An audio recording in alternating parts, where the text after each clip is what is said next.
Welcome back again. On today's video we will cover one of the most horrifying unsolved true crime case in the US history, the Zodiac Killer. Please leave a like and subscribe for daily true crime stories. Let's get to it. What if I told you that one of the most chilling killers in American history left behind a riddle that still hasn't been solved after 5 decades? The Zodiac Killer taunted law enforcement with cryptic messages, and despite thousands of hours of investigation, he was never caught. But what terrifying truths lie hidden in his unsolved ciphers? And could they finally crack the case?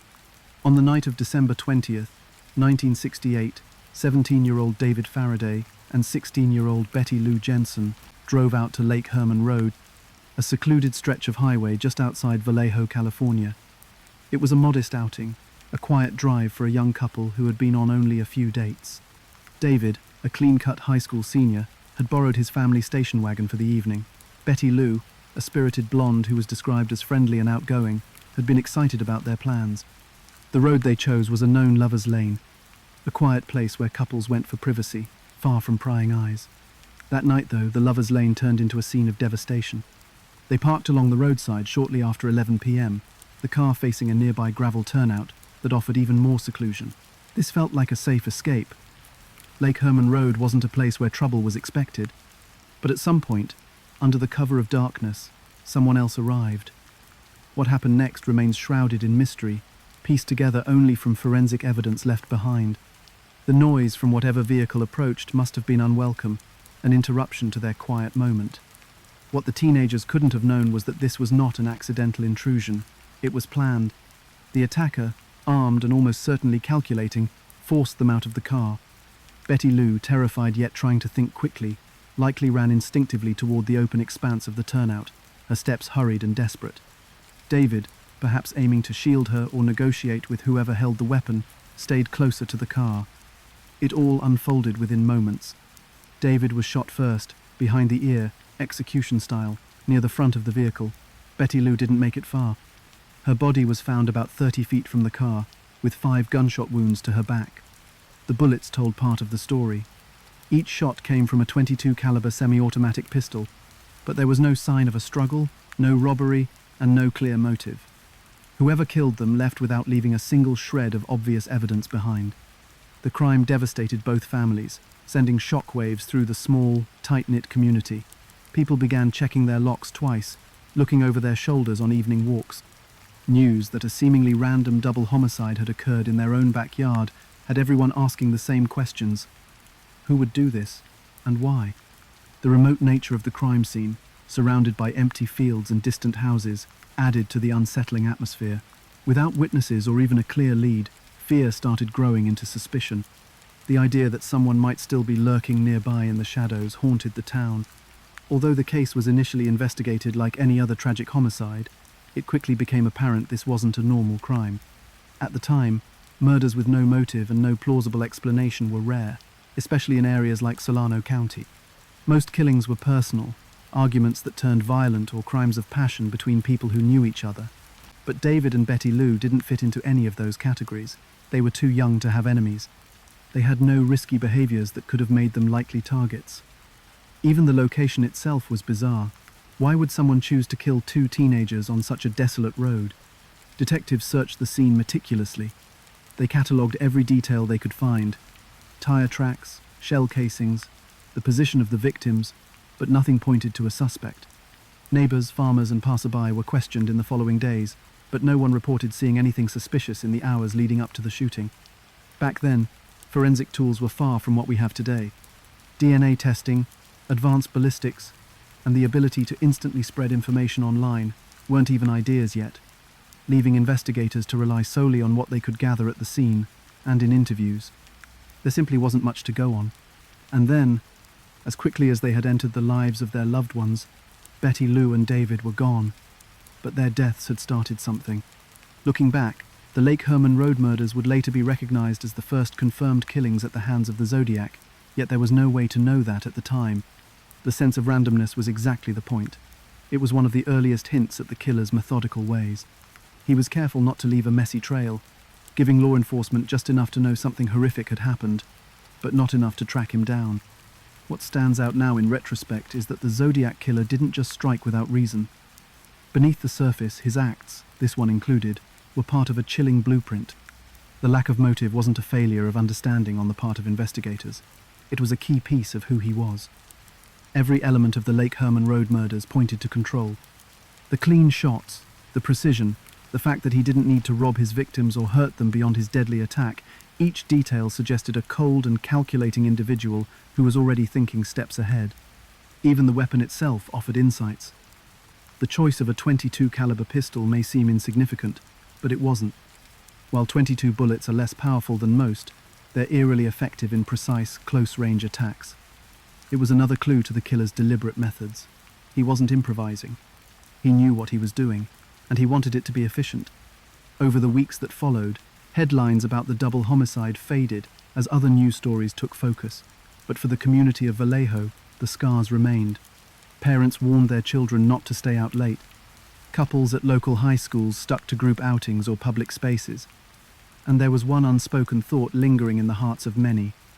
What if this wasn't the end? What if whoever did this wasn't finished yet? The answer to that question would come within months. In the moment, however, the Lake Herman Road murders were thought to be an isolated horror. Even as investigators pushed to find a connection or a suspect, they couldn't have foreseen just how deeply they had only scratched the surface. What seemed like a terrible, random act of violence was in fact something much more sinister. Looking back now, it's clear this attack wasn't the end of the story. It was just the beginning of a much darker pattern, a plan that would unfold with both meticulous precision and terrifying chaos. If Lake Herman Road started with 2 shots in the dark, the next chapter in the Zodiac's reign of terror would come with an even louder message. This wasn't just about killing, it was about being heard. On the warm summer night of July 4, 1969, 22-year-old Darlene Ferrin and 19-year-old Michael Mageau pulled into the parking lot at Blue Rock Springs Park in Vallejo, California. It was a festive evening for most, with fireworks lighting up the sky and families celebrating Independence Day across the area. But for these two, the night was about a quiet escape. Darlene, a cheerful young woman known for her vibrant personality, was the kind of person who drew people in everywhere she went. Michael, younger and somewhat quieter, was enjoying time with Darlene, who was well-liked and familiar to nearly everyone they knew. This wasn't their first visit to Blue Rock Springs. The spot, tucked away just east of town, was a known gathering place for couples looking for solitude. They must have felt safe there, or at least far enough out of the way to avoid unwanted attention. But the isolation of that spot would soon become the very thing that sealed their vulnerability. Just before midnight, while the couple sat in Darlene's car, headlights suddenly appeared. A vehicle approached slowly and paused behind them, its lights washing over the car before it crept away, leaving the parking lot. It might have felt unnerving, a brief moment of uncertainty as to whether they were being watched. But whatever tension that strange encounter caused likely faded quickly. It wasn't uncommon to see cars pull into the lot only to leave moments later. They stayed, perhaps shrugging it off, unaware the vehicle had not vanished entirely. Minutes later, it returned. This time the car stopped behind them. The engine cut off, the headlights darkened, and a figure emerged. At first, it almost might have seemed like a stranger needing help, someone walking toward them casually, with purpose. But that illusion was shattered when the man approached the driver's side window and immediately aimed a blinding flashlight into the car. Before the couple could process what was happening, the sound of gunfire erupted, sharp and violent. Michael was struck first, hit in the jaw, shoulder, and leg, collapsing into the passenger seat. Darlene was next. A series of bullets tore through her car door and struck her multiple times, including in her back. The sheer ferocity of it left no chance for the couple to escape. And then, almost as quickly as it began, the shooter turned and walked away. But the attack wasn't over. Perhaps realizing he hadn't ensured they were both dead, the man returned. He fired more shots, a final brutal reinforcement meant to eliminate any possibility of witnesses. Satisfied this time, the shooter disappeared into the night, leaving Darlene slumped over the steering wheel and Michael bleeding and barely conscious beside her. The parking lot fell silent, save for the faint crackle of distant fireworks still going off somewhere in the distance. Michael, despite his injuries, somehow managed to keep hold of consciousness long enough for help to arrive. When a passing car noticed the damaged vehicle and the carnage inside, emergency services were called to the scene. Darlene Ferrin, tragically, did not survive her injuries. She was pronounced dead shortly after being found. Michael Mageau, severely wounded but alive, would become one of the most crucial pieces in the unfolding nightmare that would soon engulf Vallejo, and eventually, the country. While Michael recovered in the hospital, investigators worked to extract every detail he could recall from that night. His description of the attacker was clear enough to offer valuable insight into who might have been behind the ambush. According to Michael, the man was a white male, with a stocky build, short curly light brown hair, and standing around 5 feet 8 inches tall. He had a calmness about him that seemed eerily ordinary, like he wasn't acting out of emotion but cold calculation. But Michael's memories of the assailant provided the only potential lead. The attack itself had been sudden, methodical, and devoid of any obvious reason. Just like the murders at Lake Herman Road months earlier, there were no attempts at robbery. No personal motive seemed to emerge from the initial investigation. And, troublingly, there were no witnesses to the crime, at least not when it occurred. Yet, it wasn't long before the identity of the killer seemed to announce itself. Shortly after midnight, while police scrambled to process the scene at Blue Rock Springs, a startling call came into the Vallejo Police Department. The voice on the other end was calm, collected. It carried none of the hurried panic you'd expect from someone reporting a crime. Instead, the caller said plainly, "I want to report a double murder. If you go 1 mile east on Columbus Parkway to the public park, you will find kids in a brown car. They were shot with a 9mm Luger. I also killed those kids last year. Goodbye." With that, the phone went silent. The call itself was placed from a public telephone located just a few blocks from the police station. Whoever had made it didn't choose to act from a place of desperation or impulse. The planning behind it was deliberate and precise. The time it took for the individual to leave Blue Rock Springs, drive into town, and make the phone call demonstrated a level of confidence and control that unnerved investigators. Just like the attack on Darlene and Michael, the phone call seemed handcrafted to instill fear from the factual tone of the man's voice to the chilling reference to the Lake Herman Road murders. It was a declaration, a claim of ownership. This wasn't just about committing violence. It was about making sure everyone knew who was responsible and ensuring the case would stay inescapable for police and the public alike. For law enforcement, the statement, "I also killed those kids last year," was a direct connection between the attacks at Blue Rock Springs and the unsolved double murder of Betty Lou Jensen and David Faraday just months earlier. While the firearm used in this attack, a 9mm Luger, was different from the .22 caliber pistol used in the previous incident, the calculated way the killer carried out both crimes and the unsettling decision to taunt police with phone calls left few doubts that this was the work of the same person. What they didn't yet know was how far-reaching this escalation would become. The details provided in the call weren't just to help police locate the crime scene. They were clues, carefully provided, to make everyone aware that the person behind it was watching, waiting, and steps ahead of the authorities. The fact the phone booth was nearby wasn't coincidental, it was a signal. The audacity of having made the call so close to the station was a deliberate way of reinforcing the message he was not just an unseen predator. He was someone who could move through the community unnoticed, taunting, threatening, and always keeping control. In the days that followed, the town of Vallejo reeled in shock. News of the attack spread quickly, and the eerie voice on the other end of that phone call stirred the community in a way nothing else could. People were suddenly on edge, questioning the safety of even the most familiar places. Family barbecues and 4th of July celebrations, still fresh in everyone's minds hours earlier, were now overshadowed by this brutal reminder that danger had arrived at their doorstep. The narrative of a calculating killer who didn't just disappear into the night after committing his crime, but rather made it a point to call and leave his mark, meant that the town wasn't dealing with a random act of violence. They were facing something far more deliberate. For detectives, the attack at Blue Rock Springs and the phone call that followed solidified one grim conclusion. The community wasn't dealing with an emotionally driven murderer or a vengeful actor lashing out. This was someone who thrived on control, someone who planned, calculated, and then returned to observe the chaos he had created.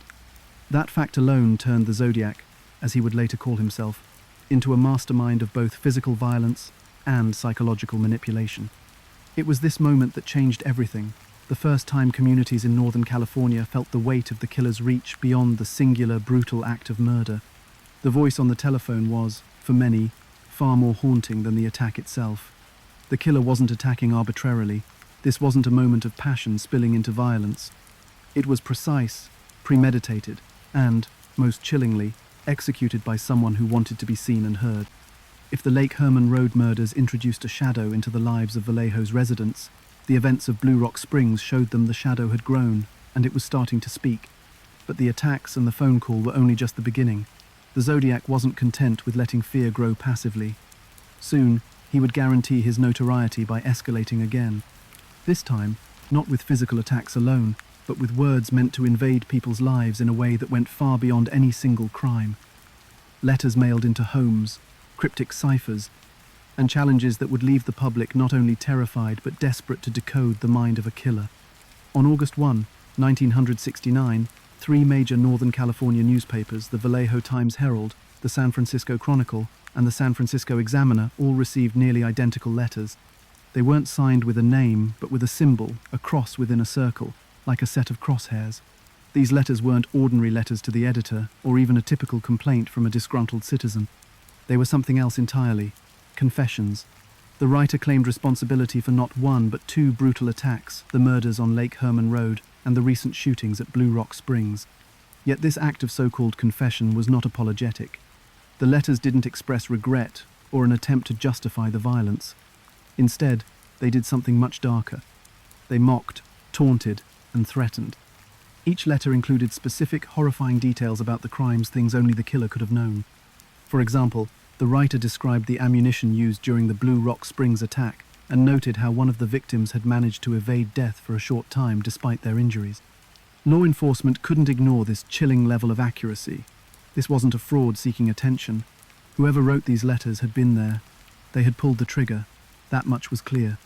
But the most disturbing part of the letters wasn't the facts they revealed. It was the demand they contained.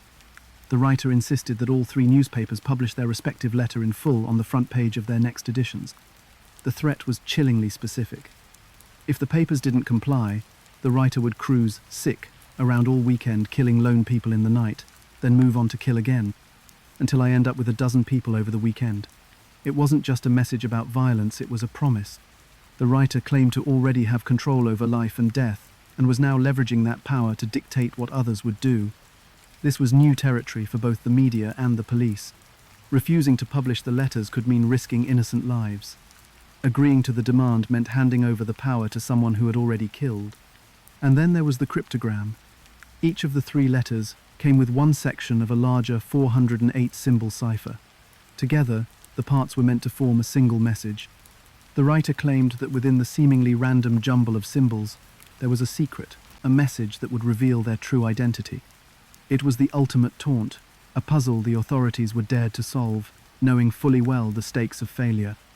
Even the layout of the cipher, with its precise columns and the distinctive lack of spaces, gave the impression of a mind entirely unlike most others. Whoever had written it was methodical, highly intelligent, and perhaps most importantly, someone who wanted to control every aspect of how this story unfolded. The newspapers had no choice but to act. Loath as they were to give the killer what he wanted, the possibility of more innocent lives being taken hung too heavily over the decision. The San Francisco Chronicle and the Examiner both ran their letters alongside an urgent appeal for readers to come forward if they could help crack the code. For the average citizen, these publications weren't just news. They became a window into horror, a direct message from a killer who had already taken lives and seemed eager to take more. People everywhere picked up their morning coffee, opened the paper, and found themselves staring into the deranged thoughts of an anonymous murderer. The first round of media coverage created a frenzy. Readers all over Northern California scrambled to decipher the puzzle, young and old alike, grabbing at the opportunity not just to catch someone dangerous, but to be part of solving one of the greatest criminal puzzles of all time. Families sat down with their breakfast plates and ended up poring over stacks of newspapers, substituting morning conversations with theories about hidden symbols and repetitive patterns. Schools reported teachers noticing their students more focused on the numbers and random letters of the cipher instead of the schoolwork that awaited them. The impact on police departments was just as significant. Teams worked tirelessly to decode the cipher. Investigators knew how critical it was to break the encryption. Somewhere inside those 408 symbols might be the killer's name, the ultimate lead in a case that so far had offered detectives little more than bullet casings and fear. The FBI and CIA, experienced in code cracking and cryptography, attempted to use their resources to unscramble the complex code, though for weeks they turned up nothing conclusive. Ultimately, the first real breakthrough wouldn't come from the police. It came from an ordinary couple, Donald and Betty Harden from Salinas, California. On August 5th, 1969, just 5 days after the letters were published, the Hardens accomplished what high-level investigators could not. They cracked the cipher. But what the pair revealed didn't provide answers, it only deepened the terror surrounding this case. "I like killing people because it is so much fun," the decoded message began. The words didn't just describe violence, they reveled in it. The killer referred to murder as being even more thrilling than killing wild game in the forest, calling mankind the most dangerous animal. The letter offered an unsettling glimpse into the killer's motivation. It wasn't hatred or revenge driving him, but, seemingly, sport. He compared human life to prey, reducing victims to trophies for his enjoyment. "The best part of it," the message went on, "is that when I die, I will be reborn in paradise sick, and all that I have killed will become my slaves." This statement wasn't just vile, it added an entirely new layer to the crimes. The idea of killing as a kind of spiritual ritual or an act justified by his distorted beliefs set the Zodiac apart from most other killers of his kind. Yet, even within this elaborate taunt, the killer remained unwavering in his need to stay hidden. "I will not give you my name," he taunted, directly addressing anyone wishing to stop his collection. The combination of absurd confidence and calculated secrecy solidified once and for all what police investigators were up against. Among all the unsettling details in the letter, one stood out for its blunt cruelty. When the Zodiac finally signed off, it was with the crosshair symbol that would become his permanent signature. Whether it was scrawled in ink or scratched into metal, this symbol would come to evoke the same sense of dread that his letters and his voice delivered. Paired with the words that had now drifted off pages and into radio broadcasts and news segments, "This is the Zodiac speaking." It became impossible to look at Northern California without the creeping shadow of his influence, pressing in everywhere. It's worth noting how deliberate every piece of this strategy was. By including cryptic ciphers, symbols, and outrageous claims of a spiritual afterlife, the Zodiac made ensuring his name and his crimes stayed inescapable. The public fascination he created wasn't accidental, it was carefully curated. The ciphers weren't just part of the crime, they were a way to divert attention from direct critical advancements in the investigations. Average individuals were peeling apart paper scraps instead of seeing the act as part theatrical evil, part distractionary manipulation, ensuring its game-like edges would confuse law experts further. The letters also confirmed what many hoped wasn't true. This wasn't random. It wasn't about grudges gone wrong or personal issues spiraling out.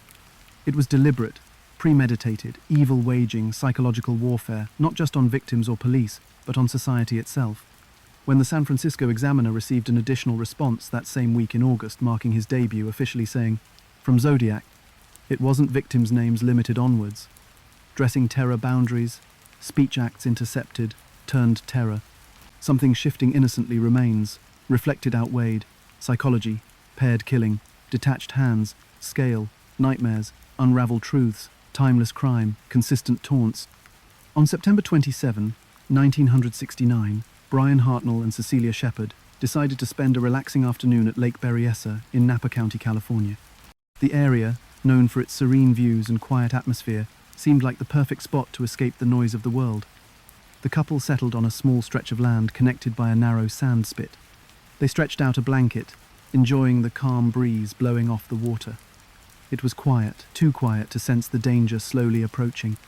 As the two talked, enjoying the sunny afternoon, Brian noticed a man moving toward them from a distance. At first, it was not clear whether he was just another visitor to the lake or if something about him was unusual. Everything about his movements seemed deliberate, though. He was not in a rush and did not seem to be strolling aimlessly either. By the time he got closer, it was clear something was very wrong. The man was not dressed like a hiker or a casual day tripper.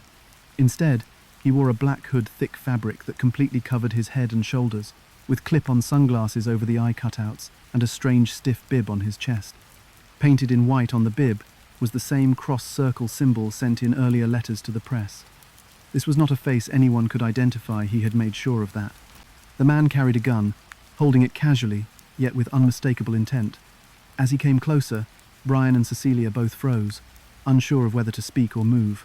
The stranger broke the silence first. His voice was calm, steady, and disturbingly normal in tone. He told them he was an escaped convict and claimed he had killed a guard while breaking out of prison. He said he needed money and their car to flee to Mexico. For a brief moment, there might have been a glimmer of hope. His demands seemed limited to material things, things the couple had no reason not to give him. Brian tried to reason with him, offering their wallets, their car keys, whatever he wanted if he would just leave peacefully. But this man was not there for money or transportation. The story about Mexico was nothing more than a way to manipulate them, to use fear as a tool for control.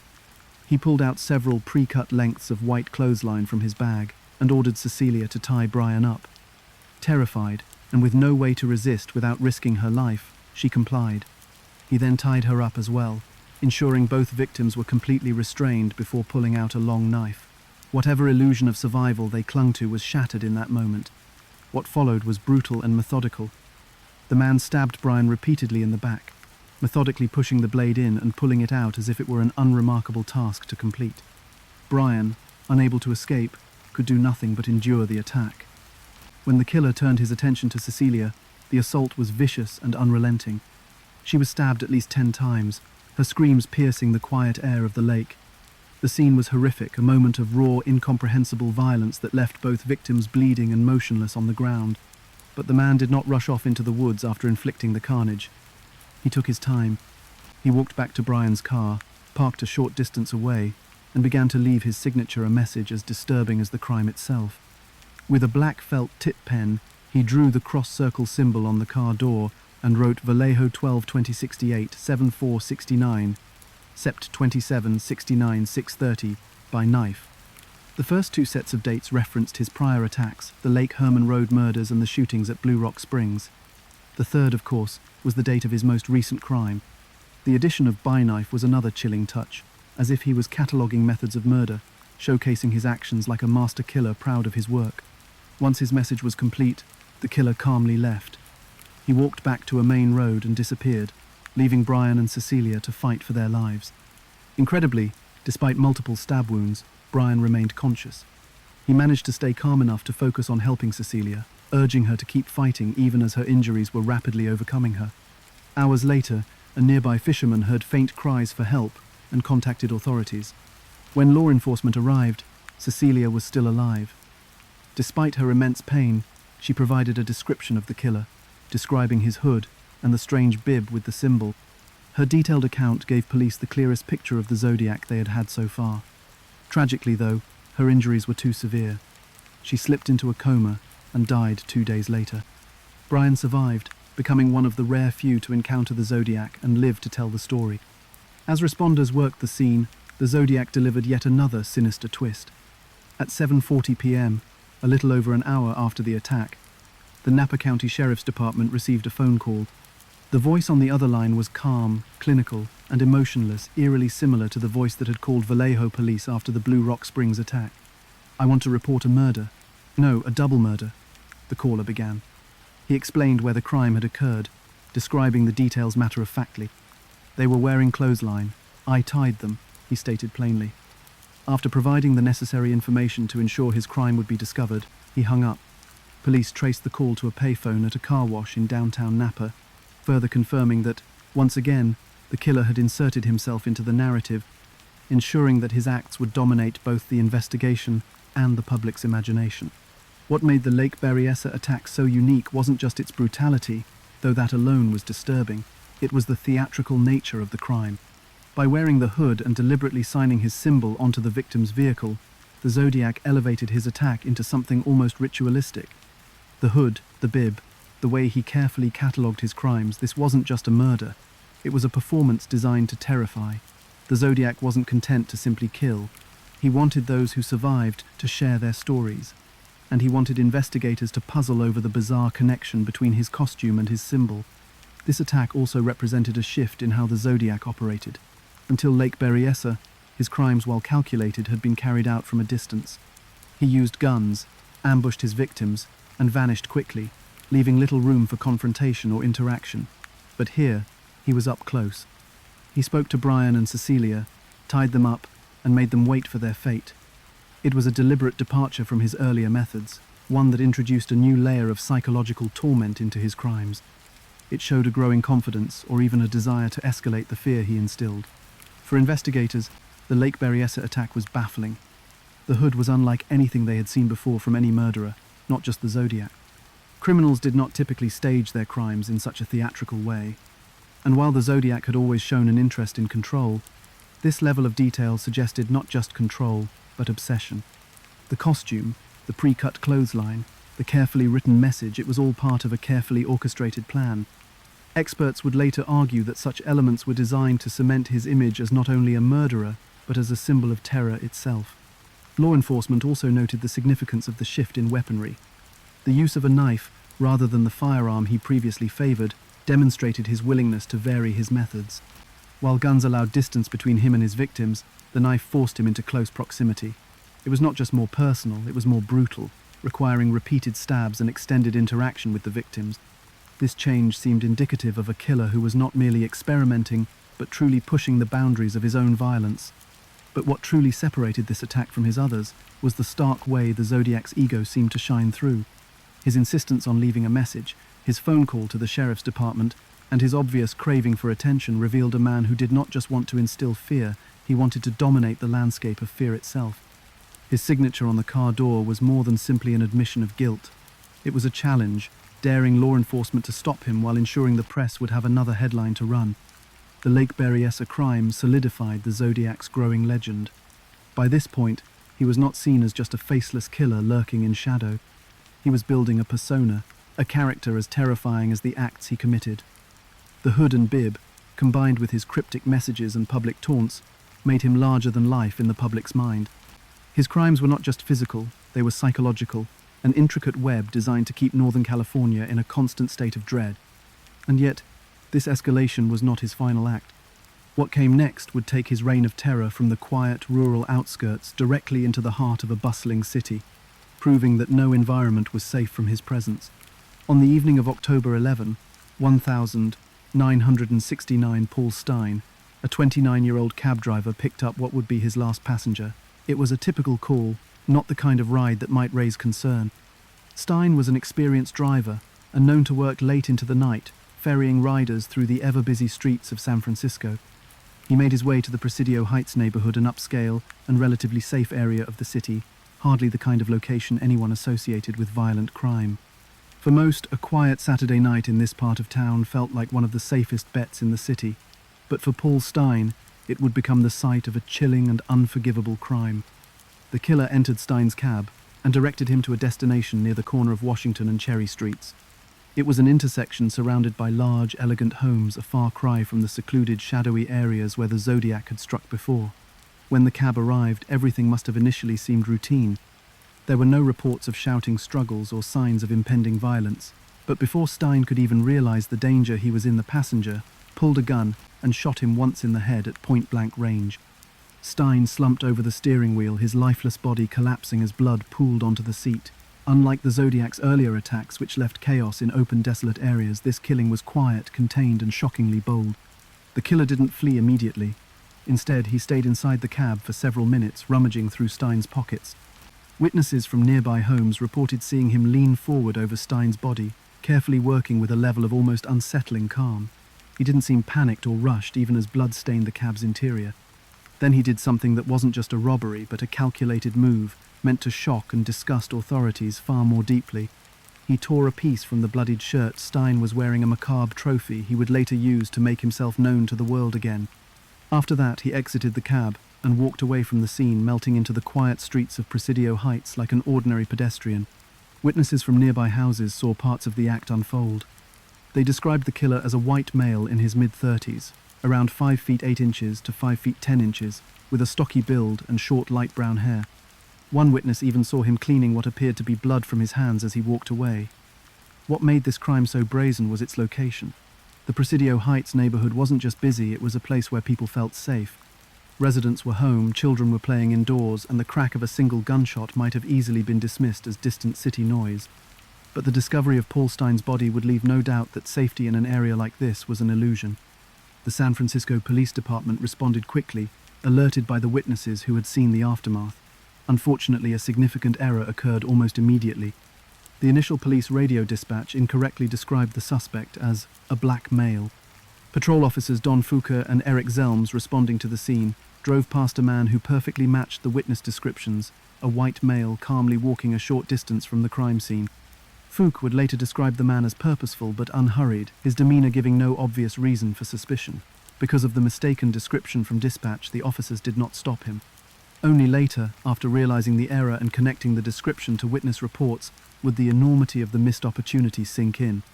It was another devastating reminder of how small mistakes could shape the course of an investigation, allowing a killer to slip away. Less than 48 hours after the murder, the case took its darkest turn yet. The Zodiac sent another letter to the San Francisco Chronicle. This time it included proof that the same person behind Lake Herman Road, Blue Rock Springs, and Lake Berryessa had now struck in the heart of San Francisco. Attached to the letter was a portion of Paul Stine's blood-stained shirt, a gruesome token that left no doubt as to who was responsible. In the message, the Zodiac calmly claimed the crime, offering specific details about the murder, the cab, the neighborhood, and even the exact location of the attack. Imagine that the solution to one of the most infamous murder sprees in history has been sitting in plain sight for over 50 years, hidden in a puzzle even the best minds have struggled to crack. For the Zodiac Killer, murder wasn't just the crime, it was only part of the performance.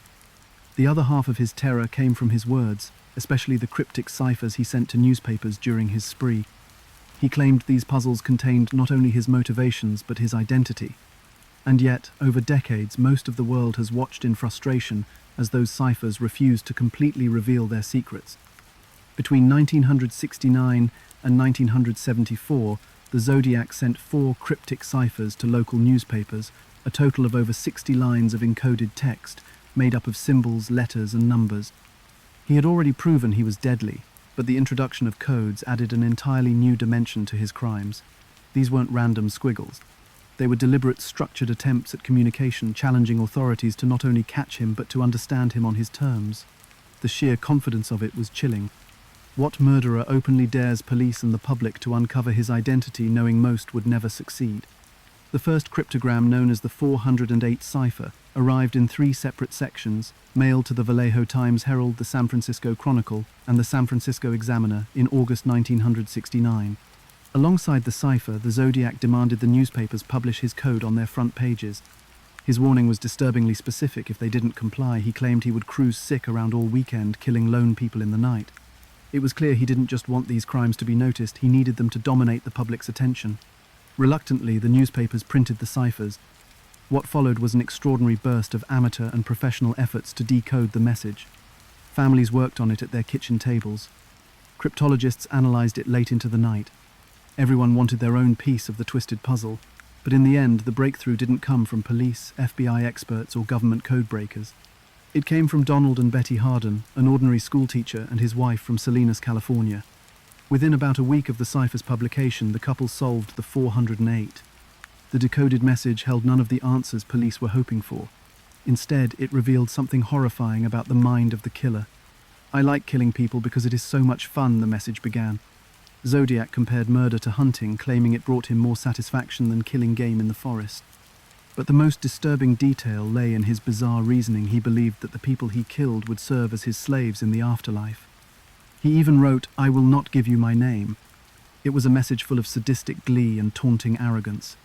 Instead of bringing investigators closer to identifying him, it only deepened the mystery of who or what they were truly dealing with. For all its twisted declarations, the 408 cipher had flaws. It was riddled with misspellings like paradise for paradise and cruise for cruise. Whether these errors were deliberate or reflective of his actual education remains debated.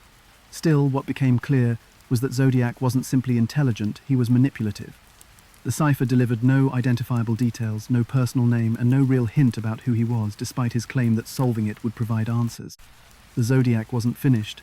In November 1969, just 3 months after the Hardens cracked the first code, he mailed a second cryptogram, accompanied by a saucy message that read, "This is the Zodiac speaking." Known as the 340 cipher for its number of characters, this message was far more complex. Its arrangement offered almost no hint as to how it should be read: vertically, horizontally, backward, or in layered sections. The effort to decode the 340 stumped experts. It sat unsolved for more than 5 decades, becoming a chilling reminder of how easily Zodiac had evaded justice.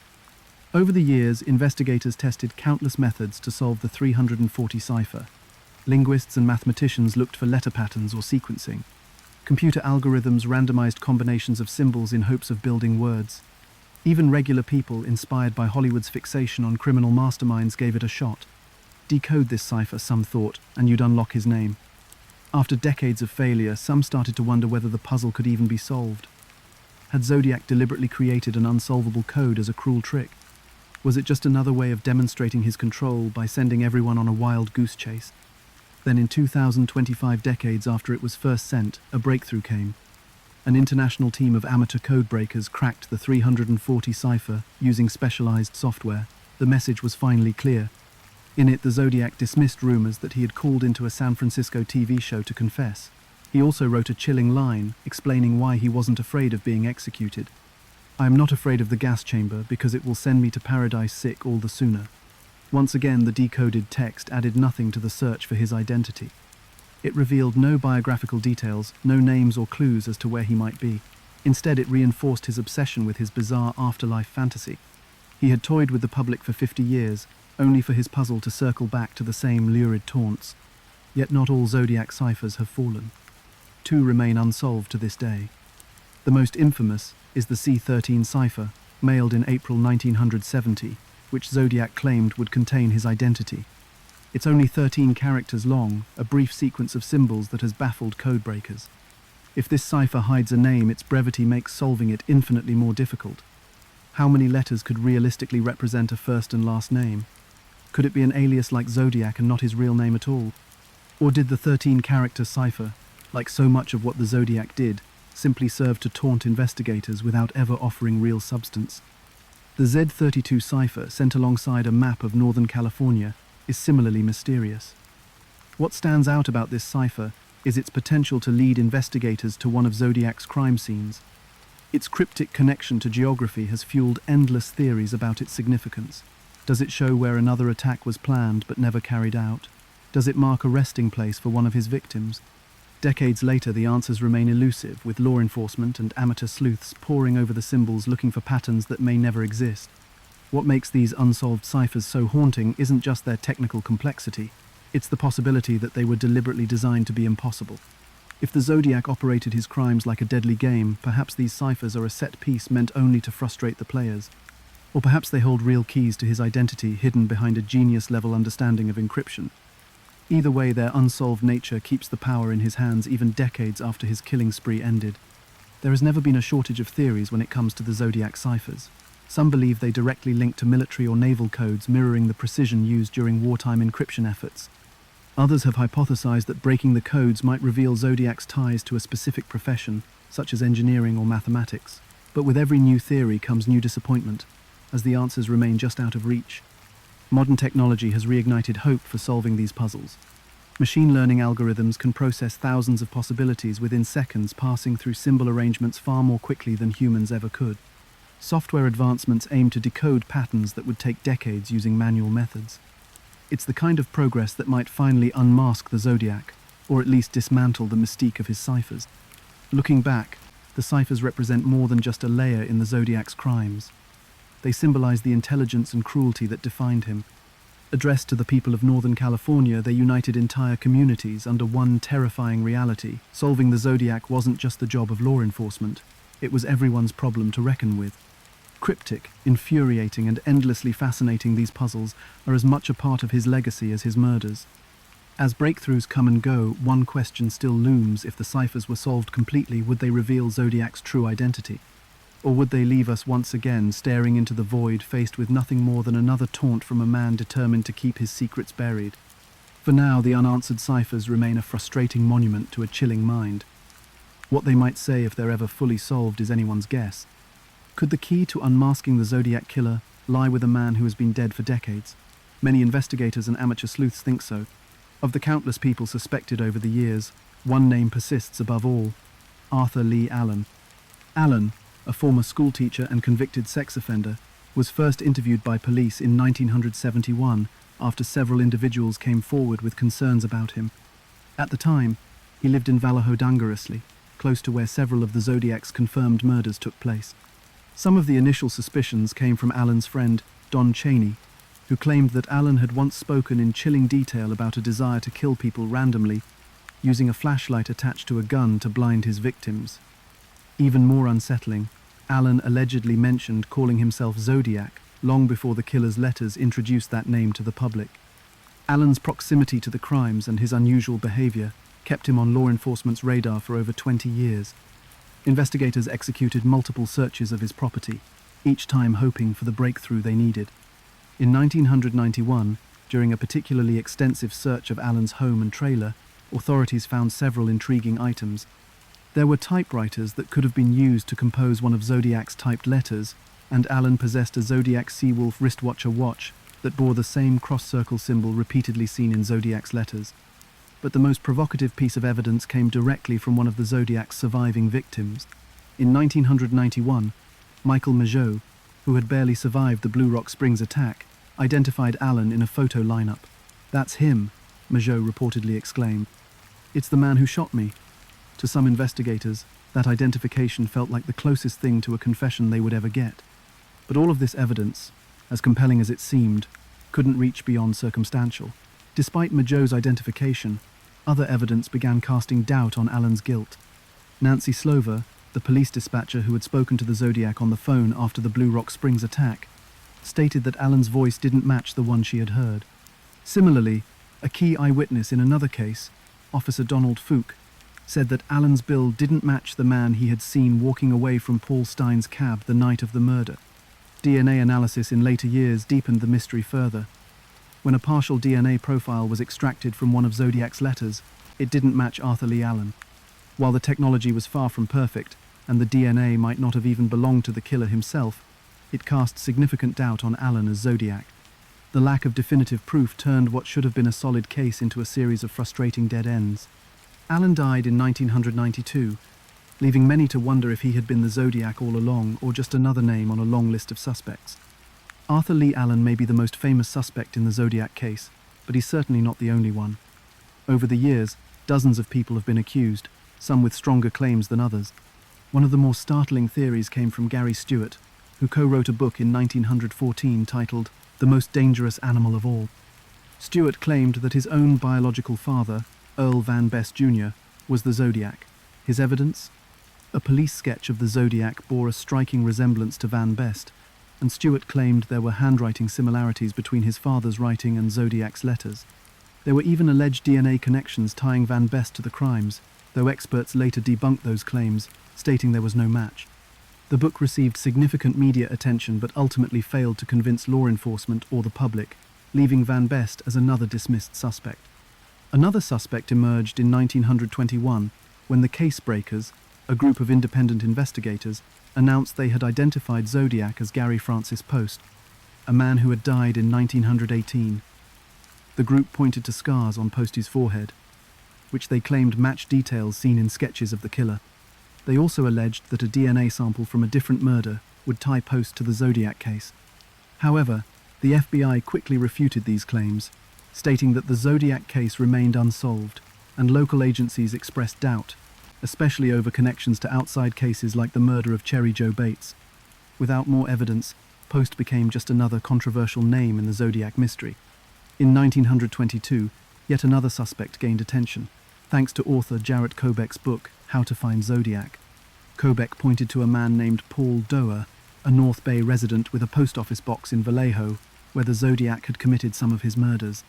Kobeck highlighted Doerr's interests in cryptography and homemade explosives, both of which seem to align with Zodiac's ciphers and threats. Additionally, similarities in writing style between Doerr's written letters and Zodiac's taunting messages raised some eyebrows.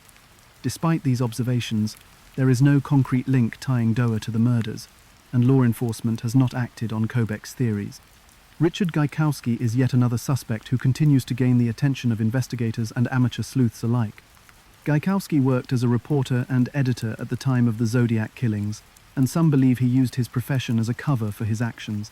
His appearance reportedly resembled the sketch of the Zodiac, and in one notable instance, Nancy Slover, the dispatcher who spoke to the Zodiac after the Blue Rock Springs attack, claimed Gaikowski's voice sounded like the man who had called her. Why does the Zodiac Killer, a criminal who hasn't struck in over 50 years, remain such a central figure in the public imagination? Most killers fade from collective memory over time, their crimes buried beneath new headlines and shifting cultural interests. But the story of the Zodiac has refused to fade. It continues to draw new generations of interest, not just from true crime enthusiasts, but also from amateur investigators, filmmakers, authors, and countless others. The obsession with him isn't just about the crime, it's about how much we still don't know.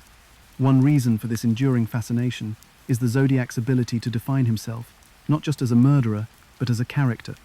The letters, the ciphers, and the cryptic symbolism of it reinforced his presence in ways few criminals have ever managed. Unlike many killers, he didn't rely on the media to create his infamy, he built it himself, piece by piece.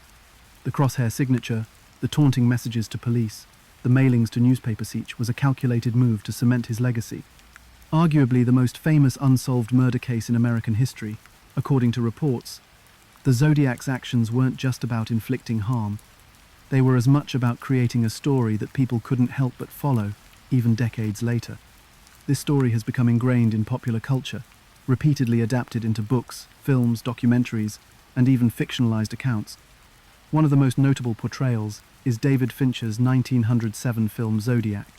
Based on the extensive research and writings of Robert Graysmith, a cartoonist turned amateur investigator, the film chronicles the lives and struggles of those who tried to chase down the truth about the Zodiac. It isn't just a recounting of the murders, but an examination of obsession itself. Graysmith's real-life books, Zodiac and Zodiac Unmasked, did much of the work to keep the case in the public eye, attracting both new interest and heated debates. Combined with Fincher's meticulous direction, the movie became one of the most critically acclaimed depictions of the case, reigniting conversations long after the Zodiac's crimes grew cold. Beyond dedicated projects like Graysmith's works or Fincher's movie, the influence of the Zodiac Killer extends into fictional worlds as well. Films like Dirty Harry used the Zodiac as inspiration for its antagonist, constructing a loose but unmistakable parallel to the real murderer, right down to the taunting notes sent to the police.